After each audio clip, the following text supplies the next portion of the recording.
Akalain mo bang sobrang dali lang pala gumawa nitong no oven graham cake? At kapag natutunan mong gumawa nito, baka ulit-ulitin mo ito sa sarap. Dito nga sa ating pan ay maglalagay lang tayo ng 1½ cup ng tubig. Next ay 1/4 cup ng asukal. Haluin lang saglit at isusunod ko na din dyan ang isang sachet ng powdered na gatas. Halu-haluin lang ulit ito at isunod na natin dyan ang isang stick ng black coffee. Yan po yung tigdo-dos na kape sa mga sari-sari store, guys. Haluin lang ulit then saka ilagay ang kalahati lang ng malaking lata ng condensed milk. Yung tirang kasing kalahati is gagamitin pa natin mamaya.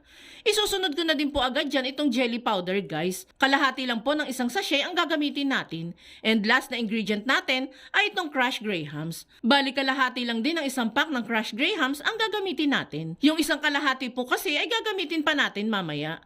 Haluin lang itong maigi at pwede na natin yan lutuin. Sa pagluluto nito, guys, ay kailangan lang po nakaalalay lang ang apoy para hindi ito masunog. Haluin lang yan hanggang sa lumapot ng maigi itong mixture. At pag ganun na nga, ay pwede na natin yung hanguin at ilagay sa napiling lagayan. Palamigin lang natin yan at ilagay sa ref para mas masarap kainin. Lagyan ng condensed milk sa ibabaw at lagyan ng crushed grahams para mas maganda ang outer appearance. And there you have it, guys. Ready to serve na itong no oven graham cake dessert natin.